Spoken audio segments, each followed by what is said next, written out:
Hi, I'm Kamini Patel and I've been vegetarian. Don't forget to click on the bell icon for notifications for my new videos. Today's recipe is going to be Gujarati Methi Bajra Vada.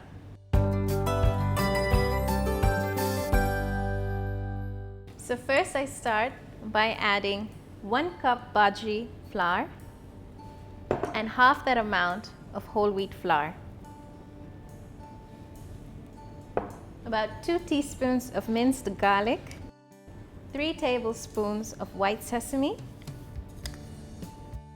3 tablespoons of Kasturi Methi, a teaspoon and a half of turmeric, and red chilli powder, about 2 teaspoons, 1.5 teaspoon of salt,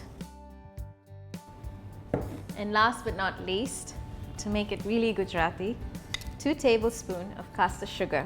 With a fork, stir all the ingredients together. And now I'm going to turn on the heat for my oil. And then I add a little bit of yogurt. Sour yogurt works just well. You want to start with less because you don't want your dough to be too liquidy. I'm also going to add some oil into the batter, about 2 to 3 tablespoons. Now it's coming into form a dough. I'm going to net it a little bit longer and then I'm going to pour it out onto my board. I'm just going to roll it into tiny discs.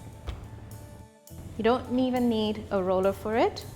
Simply small pea-sized disc. So now I've got enough. I'm going to just gently plop it into the oil. So this is the perfect snack to be made because it lasts very long in an airtight container and can be used during snack time, breakfast. It goes in the children's tiffin box as well, and it tastes excellent with a hot cup of tea. So now these vadas are ready. Just gently plop them out. Place on a paper towel. So there you have it, the perfect Bajri Methi Vada with influences from Gujarat. I hope you liked this video. Don't forget to like, share and comment here and subscribe to I've Been Vegetarian.